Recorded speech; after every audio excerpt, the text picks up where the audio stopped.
코어 세틀라이트 전략을 이런 부분을 모르고 사용하면 전문가가 아니고 알고도 초과 수익을 추구한다면 그것은 사기꾼입니다. 안녕하세요, 신양입니다. 오늘은 펀드에서 개인 투자자를 속이고 있는 투자 전략에 관해서 말씀드리고자 합니다. 이것을 이해하신다면 여러분의 투자 전략에 있어서 새로운 시각을 얻으실 겁니다. 코어 세틀라이트 전략, 한국어로는 핵심 위성 전략이죠. 펀드나 연금, 기관 투자자들은 모를 수 없는 정말 유명한 투자 전략입니다. 하지만 이 투자 전략이 개미에게 잘못 사용되고 있습니다. 코어 세틀라이트 전략에 관해서 간략하게 말씀드리겠습니다. 내 총 자본의 대부분에 해당하는 핵심을 인덱스 펀드, ETF, 채권과 같은 안전자산에 투자하여 안정적인 수익률을 얻으면서 나머지는 위성으로서 개별 주식, 섹터와 같은 위험자산에 투자하여 초과 수익인 알파를 추가하는 투자 전략으로 소개되고 있습니다. 보통은 핵심 80%, 위성 20%의 비중으로 사용되고 있습니다. 한 자산운용사에서 코어 세틀라이트 전략을 소개한 글을 그대로 가져왔는데요. 투자 자산의 핵심은 시장 수익률을 추종하고 나머지는 초과 수익 달성을 목적으로 개별 종목과 같은 위성 상품군에 투자하는 운용 전략입니다. S&P 500과 같은 시장 수익과 알파를 추가할 수 있는 개별 종목을 같이 투자하여 시장을 초과하는 수익률을 얻을 수 있는 운용 전략이라고 소개됩니다. 정말 멋진 전략이죠? 하지만 여기엔 문제가 있습니다. 정말로 수익률이 좋을까요? 초과 수익을 추가한다고 했는데요. 이를 실제로 수익률을 비교해서 확인해 보도록 하겠습니다. A와 B로 나누어 생각해보죠.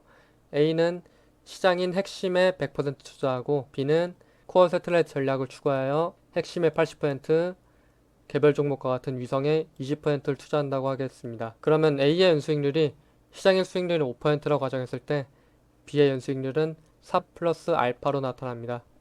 이 수익률을 4년 동안 지속한다고 생각해 보겠습니다. A는 5%로 4년 동안 동일합니다. B는 개별 종목과 같은 위성 수익률로 15%, 마이너스 5%, 25%, 마이너스 15%의 수익률을 벌었다고 가정하겠습니다. 그때 B의 수익률은 7, 3, 9, 1%입니다. B는 위성 수익률로 15%, 25%와 같이 높은 수익률을 얻은 적이 있습니다. A와 B 중에 누가 수익률이 더 높다고 생각하시나요? 결과는 A는 21.6%고 B는 21.3%입니다. 0.3% 차이로 A 수익률이 더 높게 나타나고 있습니다. 아마 0.3%밖에 차이 안 나네? 라고 생각하실 것 같은데 두 가지를 생각해 볼 수 있습니다. 첫 번째로 0.3%지만 이를 100번 하면 30%가 넘게 차이 납니다. 그리고 두 번째로 B는 위성 수익률로 플러스 15%, 25%와 같이 큰 수익률을 얻은 적이 있었다는 것입니다. 이보다 수익률이 더 낮게 나왔으면 이 수익률 격차는 더 벌어졌을 겁니다. 이처럼 코어 세틀라이트 전략은 초과 수익을 추구하는 전략이 아닙니다. 이를 초과 수익을 추구하기 위해서 사용하면 오히려 수익률이 낮아질 수 있습니다. 코어 세틀라이트 전략은 자산 배분 전략으로 알려져 있습니다. 이를 더 자세하게 말씀드리기 전에 수익률 비교를 한 번 더 해보죠.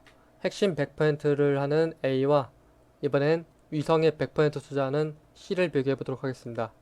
그럼 A의 연수익률은 5%로 동일하지만 C의 연수익률은 알파입니다. 그래서 아까와 동일하게 A가 4년 동안 5%를 하면 21.6%인데 C의 경우 B와 마찬가지로 15%, 마이너스 5%, 25%, 마이너스 15%를 벌었다고 할 때 C의 수익률은 A보다 높을까요? 얼핏 보면 15%, 25%와 같이 크게 벌었기 때문에 더 수익률이 높다라고 생각하실 수도 있겠습니다. 하지만 실제로 계산하면 C의 수익률은 16.1%로 A보다 무려 5.5% 낮은 것을 알 수 있습니다. 왜 이런 결과가 나타날까요? 이유는 기하평균 때문입니다. 변동폭이 클수록 수익률은 낮아집니다. 이를 수학적으로 증명하면 수익률을 x, 변동폭을 y라고 할 때 x제곱 마이너스 y의 제곱은 항상 x제곱보다 작기 때문에 변동폭이 커질수록 수익률은 낮아집니다.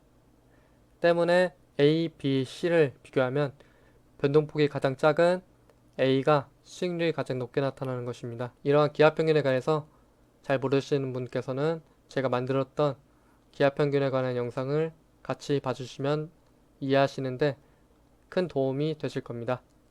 그래서 다시 돌아오면 코어 세틀라이트 전략은 초과 수익을 추구한 전략이 아니죠. 코어 세틀라이트 전략은 자산 배분 전략입니다. 앞에서 수익률 얘기를 했는데 왜 갑자기 자산 배분이 나왔을까요? 정말 유명한 분석 결과가 있죠. 포트폴리오 성과의 결정은 91.5%가 자산 배분에 결정된다. 종목 선정, 시장 타이밍, 운 등등은 10%도 되지 않습니다. 왜 이렇게 자산 배분이 중요할까요? 정말 다양한 요인이 있겠습니다. 그중 한 가지는 자산 배분은 수학적으로 수익률의 변동폭을 줄일 수 있기 때문입니다. 이는 다른 말로 리스크 관리입니다. 코어 세틀라이트 전략은 자산 배분 전략이죠. 이를 초과 수익 추구를 위해서 위성의 개별 종목과 같은 위험 자산을 투자한다면 수익은 오히려 낮아집니다.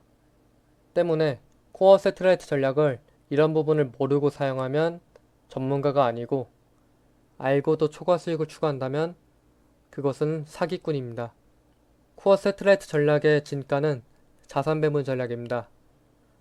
S&P 500과 같은 주식시장에 핵심을 투자했다면 위성에는 채권과 같은 관련성이 없는 곳으로 자산을 분배하여 리스크를 관리하고 유연성을 가지는 것이 수익률의 변동폭을 줄이고 수익률을 극대화시키는 자산 배분 전략입니다.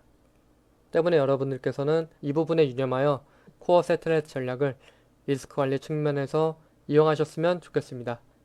오늘은 코어 세틀라이트 전략이 초과 수익을 추가하는 것이 아닌 자산 배분 전략임을 말씀드렸습니다.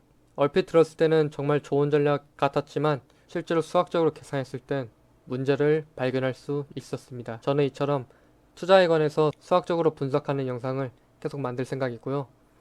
이런 수학적 접근이 여러분의 투자 전략 성립과 알고리즘을 만드는데 도움이 되실 거라 생각하며 다음 영상도 기대해 주셨으면 좋겠습니다. 감사합니다.